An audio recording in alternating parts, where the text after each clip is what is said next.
guys, welcome back to my channel. So ngayon ipapakita ko po sa inyo, 'di ba sumakit yung ngipin ko dito, sobrang sakit. So nagpa-check up ako sa center, tapos binigyan nila ako ng reseta. So may gamot. Yan.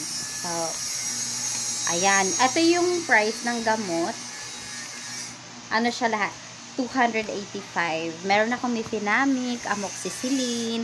Ayan, so 'di ba, malaking bagay po 'yun, malaking tulong kasi pa 300 na, 15 pesos na lang, 300 na yung gamot ko. So, ganyan kami dito sa Makati. Tapos yung mga senior citizen namin, lagi po silang may libreng gamot. Dinideliver din po dito sa bahay. So, yellow card lang po yung kailangan. Ayan, tapos libre din po sila manunod ng sine. Ayan, tapos may natanggap kaming bagong uniform ni Kuya. Gali. At saka, meron din kaming bagong shoes. Diba? So, lahat ng gamit namin. So, walang rason para hindi ka mag-aral. Kasi nga, libre na. Binibigay na ng libre ang lahat. So, sana ganyan ang lahat. Diba? So, ipapakita ko lang. So, ito yung shoes ni Kuya. Yan. So, iba-iba pala yung binibigay nila. Iba-ibang style. Ayan. O, diba ang ganda? Ito yung isa.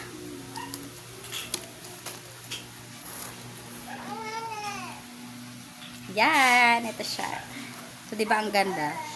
A pair of shoes.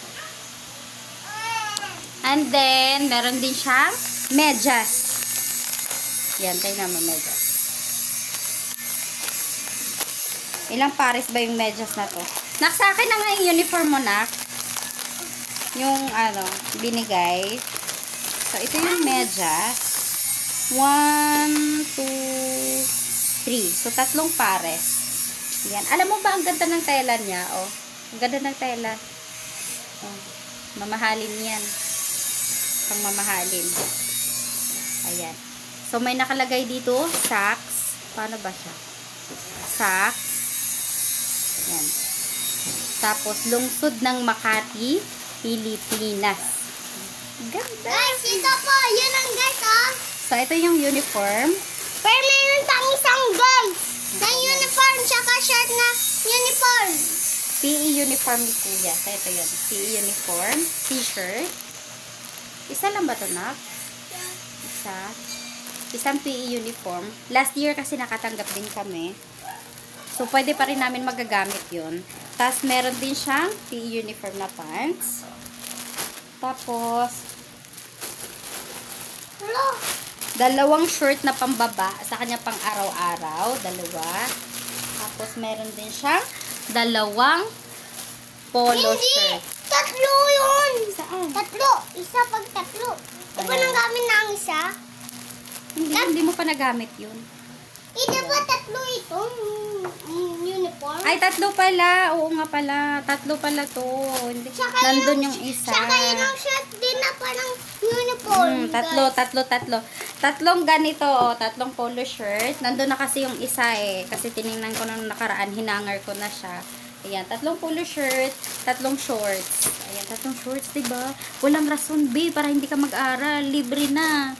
O, alam mo ba, nag-aral ako dati ng grade 1. Wala kaming uniform, parang taga-ibang planeta kami. Kasi nung binilhan kami ng uniform, iba yung style, iba yung design. Kaya, iba yung uniform namin sa mga classmates namin. So, ganun kahirap. Kasi mahal naman kasi bumili ng uniform. Mahal magpagawa. O, kaya, sa hirap ba naman ng buhay, kaya hindi kami nagkaroon ng uniform ni ate talaga. Hanggang graduate na lang kami ng elementary. Ganun kami kakawawa. Pero dito, tingnan mo. Sana lahat ganyan, no? Sana lahat talaga. Saka, siya, yearly nagbibigay. Tapos libre pa yung bag, libre yung kanilang notebook. Sa akin na yung notebook mo, Nak. Pakita natin yung notebook mo. Kunin mo yung notebook. Sa bag, dali. Pakita natin. Libre yung kanilang lapis, o libre yung ballpen, basta lahat. Libre lahat, B. Tapos nung nakaraan, binigyan siya ng vitamins. Libreng vitamins. Kunin mo yung vitamins mo. So, eto, nandito sa mga vitamins, Nak. Lara. Hi, Lara. Kakagaling lang pala ni Lara sa kanyang lagnat. Ayan, magaling na siya. Yeah, thank you po, Lord. Thank you po. May sa akin na yan. O, eto. So, binigyan siya nito, Chlorivet. Yan, sa libre. Libre yung mga gamot namin dito talaga. Pag buntis ka, libre yung ultrasound, libre yung panganganak, ganun kaganda dito. Libre lahat ng ano, ipoprovide po nila lahat ng mga vitamins mo habang nagbubuntis ka. 'Di ba? At saka, alam mo bang mamahalin yung para marinig yung heartbeat ni baby? Mahal yun sa private, pero dito libre lang yan. Naka-aircon ka pa. Pag nanganak ka, naka-aircon ka. Oh, 'di ba? So, ganyang kaganda.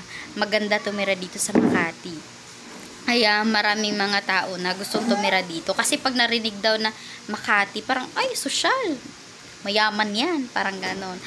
Kasi nga, ang ganda talaga dito. Tapos, alam mo yung, yung notebook ni Lance, 10 yung binibigay. O, 10. Hindi namin nagagamit lahat. Kasi 5 lang yung nagagamit namin. So, last year, nakatanggap kami ng 10. Madudumihan yung medyas mo, Lance. So, sinusuot na niya yung medyas niya. Oh. Last year, binibigyan kami ng 10 notebook. Tapos, this year naman, 10 notebook ulit. So, meron pa nga kami natira nung nakaraan na 5 notebook. May natatanggap na naman kaming 10 ulit. So, meron na namang natitira. So, hindi ko siya tinatapon kasi pag if ever makauwi man kami or if ever may mga ngailangan, tapos magsasabi sa akin, marami kasi nangailangan ng notebook eh. Pag nakauwi kami, ibibigay ko yan doon sa mga pamangkin ko. Ayan. So, sobrang thankful po sa kay Mayor.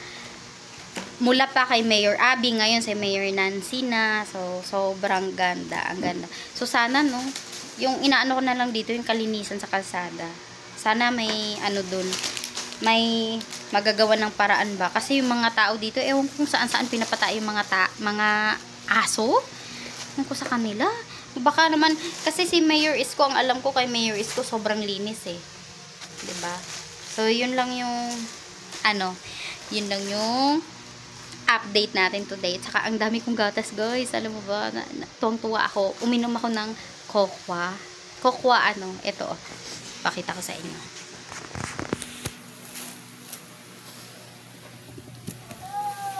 So, ito. From Bicol. Kokwa. Medyo pumayat pala si Lara kasi nilagnat siya mga 3 araw. Nawalan siya ng gana sa pagkain. So, ayan. So, ito yon. Ginawa ko siyang chocolate drink. Alam mo, ang sarap. Nilalagyan ko lang siya ng kung pwede pakuluan, ganun. Hindi ko siya pinapakuluan sa mainit ng tubig lang, tinutunaw. Hindi po lahat. Naka-4 na na nga ako eh. Hindi kasi pagkatunaw ko niyan, may natitirang buo, kinukuha ko, tapos naka-4 na nga ako na timpla. Hindi pa rin siya nauupos. So, may pang-5 pa. Alam mo, tumutulo yung gatas ko. Oh, ganyan. So, ganyan din yung gagawin nyo. Kung maaari, mag-chocolate drink kayo. Hi, Lara ko! Si kuya. Hi, kuya. Hi, kuya. Ano, kuya? So, pumunta kaming AHA Center. Merong pinakamaganda pa dito kasi may AHA Center. Yung AHA Sunrise na yun, AHA Center na yun, or AHA Sunrise, nag-o-offer sila ng libreng tutorial para sa mga bata. Yung, alam nyo yung common, yung inaano sa TV, ganyan siya, pero pinagkaibahan lang, libre yung AHA. At yung common, binabayaran. Saka malaking tulong kasi yun para ma-enhance yung kanilang skills sa mga bata. So, in-enroll ko dun si kuya kasi isang araw lang naman yun para malaking tulong din para sa kanya. Para matuto din siya. Lalong-lalo na sa math.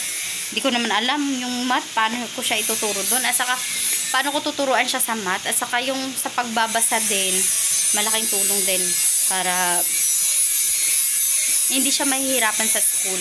Kasi marami ding mga nanay na maraming mga nanay na